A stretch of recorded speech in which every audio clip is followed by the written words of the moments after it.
গরিব ঘরের ছেলে হলে কী কী করণীয় সেটা বলছি ভিডিওতে, সেটা আমরা শুনে নিই।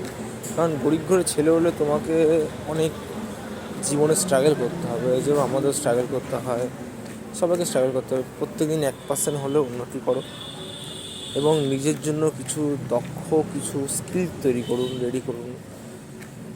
আরও কিছু হলো যেমন কিছু কিছু এক্সপিরিয়েন্স যেগুলো গ্যাদার করতে হবে, সেই গ্যাদার না করলে তুমি কিন্তু জীবনে কিছু কিছু জিনিস মিস করে যাবে। সেই জিনিসগুলো তোমাকে শিখতেই হবে। তো জীবন উন্নতি করার জন্য যে উন্নতিগুলো করতে হবে তার মধ্যে নেগেটিভ কিছু পার্সন থেকে দূরে থাকো।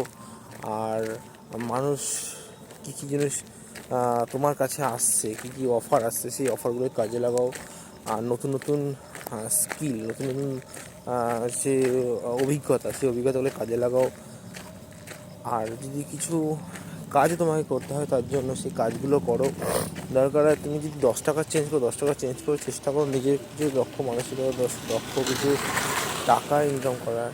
সেই জিনিসগুলো করলে কি তুমি যখন দেখছো সেই করলে তোমার আস্তে দিন দিন উন্নতি হচ্ছে, সেই জিনিসগুলো করে যাও। এবার প্রত্যেকদিন 1% হলেও উন্নতি করতে হবে। এই উন্নতি করলে করতে হতে একদিন দেখবে তুমি কিন্তু জীবনে একটা সাকসেসের অবধারিত পথে এগিয়ে গেছো।